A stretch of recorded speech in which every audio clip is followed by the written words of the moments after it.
It was a challenge to try and capture something as iconic as Alcatraz. You know about this. This is arguably the most famous prison in the world, and now you're in it. Just the space, the physicality of it, because it's quite claustrophobic.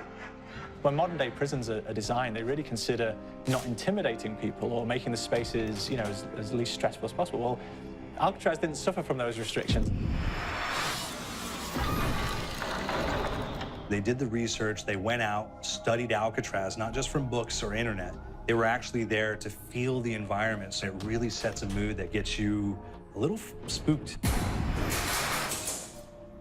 Well, we kind of started with the base layout of Alcatraz. The entire island we ended up roughing out in kind of a white box form, and then figuring out what play spaces we wanted to use out of that, what would be the most interesting areas to play in, and the connections between spaces, and spaces that the public doesn't necessarily get to go into. We really did a lot of pushing to really enhance that psychological horror aspect that we're really looking for. And this is a really good opportunity to really tell something special. Like I got stuck right through the gates to hell! This time around, I feel like it's been identified that there are these side missions that you're going to go out and try to accomplish. Al and the rest of the groups put together this escape plan, but the point is to get the parts and assemble this plane so they can get off the island. We did something new for the first time. We have actually contextual music that goes off. So that's a first for zombies. And it's all based around this horror thriller aspect. Every location will have a specific stinger that you hear when you find it, when you discover it, when you start unraveling the story. We start building on the music that you're hearing, and it's really enhancing that experience and going along with it in parallel.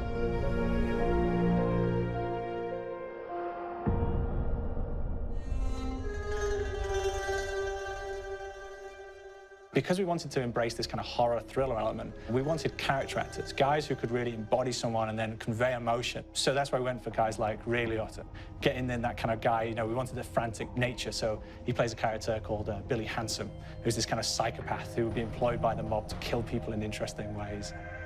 Chaz Palminteri, he plays a guy called Sal DeLuca, an old mob boss. Michael Madsen playing Finn O'Leary. He's kind of worked himself from the floor, from the streets. He's got his hands dirty and the blood and the guts a couple of times. And then we had Joe Pantoliano, and he plays Arthur Arlington, who's nicknamed the Weasel. Those guys, they bring a quality and a subtlety and timing that you can't really identify or try to recreate. Bring it on! Dirtbags! You start off in the afterlife mode, and that's just going to be what's going on. You're going to try to solve the mystery from the second you start. Afterlife, to me, brings a new element, like a new puzzle element. It forces me to think a little bit more or look for the clues or kind of think of zombies on a slightly deeper level. You see clues throughout the map that tell you, ooh, perhaps if I'm in the afterlife, I can interact with this object, or there's some puzzle going on here that I need to be in the afterlife. Back east, I whacked a dirty dentist with one of these. Took forever, too. Alcatraz has a Civil War kind of fort background before it turned into a penitentiary. And so we had this kind of backstory, the idea that the warden would have collected Civil War weaponry. And one of them is a blundergat. It's a fictional weapon, but the idea of the combination between a blunderbuss and a Gatling gun. And possibly, there might be a way of upgrading it to a more fantastical weapon that the players may find. You all gotta go sometime. You just went now.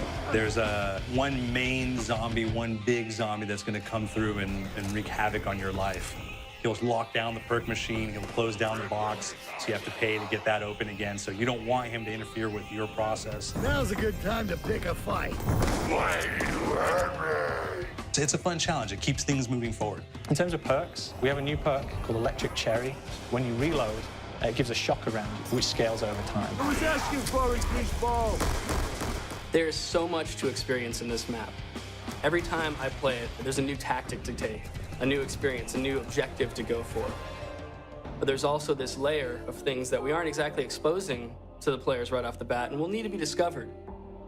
Don't let me go.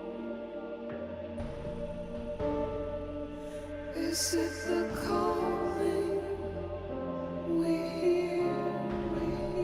We we've got the undead in there, we've got these historical elements, and these fantastic actors all seem to be with peace with each other in this kind of same world. So it's magical, and our team is incredibly excited by it.